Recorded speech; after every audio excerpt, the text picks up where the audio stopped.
I love you. So in talking about thinking, I know this has an obvious answer, and I'm actually asking beyond this. But where do our thoughts come from? So oftentimes I'll have thoughts and I recognize them as even not my own, or possibly patterns that have existed for years and years.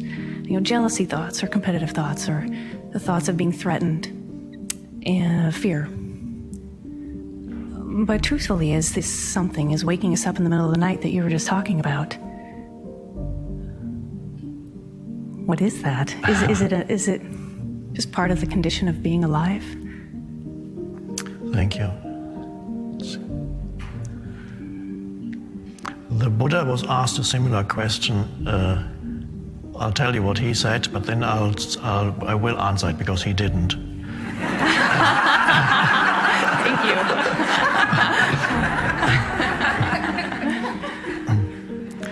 Somebody asked him a question like that, and he gave a parable. He said, somebody shot you with an arrow, you've got an arrow stuck in your body, and before you remove it, you're trying to find out, where did that arrow come from? Before I remove it, I need to know who shot it and why and where it came from. Let's examine this in more detail. And that was his answer. What he was saying was, our main concern should be to remove the arrow instead of trying to find out where it all started. How did it all start? Where did it all originate? His teaching was very practical, totally practical. Not all of Buddhism is that practical anymore. Some of it still remains practical compared to other traditions. But in the very beginning of the Buddhist teaching was just totally practical. Remove the arrow. The arrow, of course, stands for suffering, any form of suffering that is self-generated through the mind. And, okay, so that was his answer. Now, of course, I agree with that, and I'm sure we all do. Thought, going a little bit beyond it, thought is, there's such a thing as the collective mind, and so many thoughts are not your thoughts, really. They arise in the collective mind. They are energy fields or energetic entities that one could almost think of them as little bubbles floating around.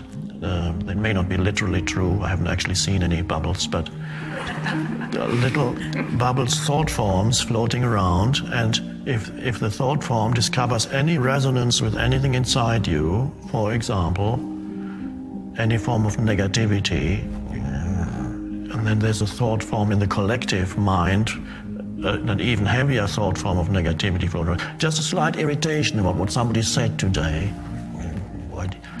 And then there's another thought form that resonates with that negativity, and then that bubble comes plop. And before you know it, the irritation has become something bigger. So you connect with the universal mind, and it moves through you. So when we deal with our so-called our own minds, it's far more than our own minds, and whatever awareness arises in you is not just your benefit, it has an impact on the totality of the collective mind. When awareness arises in you, it means awareness is arising in the collective mind of humanity. So it's not just a personal thing. In the same way that any thinking that takes possession of your mind is not really personal. There is no personal thought as such. It pretends to be personal.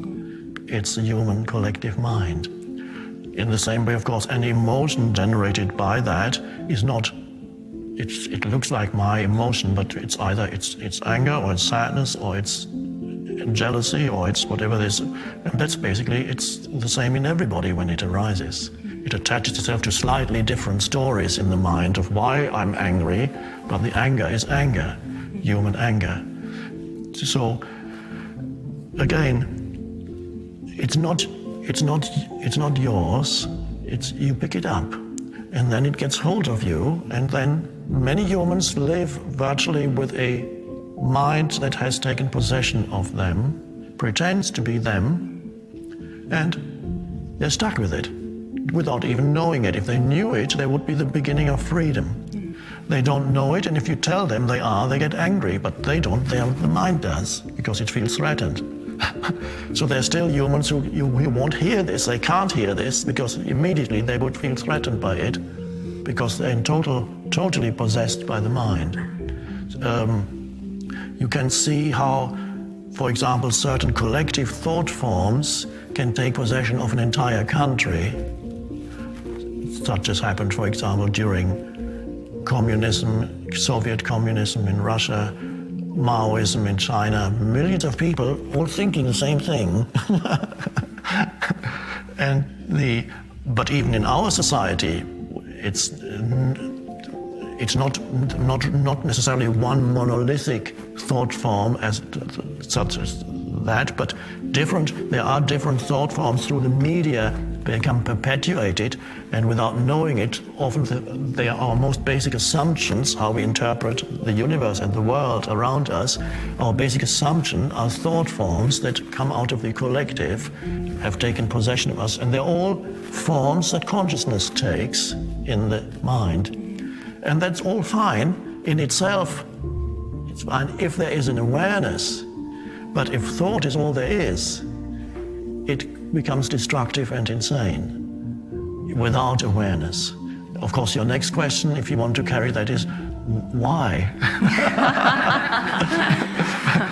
How did it all start? Where does it come from? And that's the arrow again. Right. Yeah, in fact, my friend Jen and I use the phrase, when you ask why, that is the lie. Yeah. Just the need to let it go. But the thing that occurred when you shared your answer, thank you, is that the thinking isn't something I need to war against, but rather it's a tool. And it's showing me where I'm allowing myself to identify with something that I'm not, and thus identify with being separate from this one. So it's a wonderful tool. Yes. That is ultimately powerless in the face of consciousness. Is that correct? Yes, if you're identified with thinking, you say powerless. Yes, because you're not there. You're absent, virtually absent, or completely asleep when you're identified with thinking. So you're being run by patterns, or on the karmic collective patterns, mental patterns. And so your true power comes as you wake up out of that. Thanks, Eckhart. Thank you.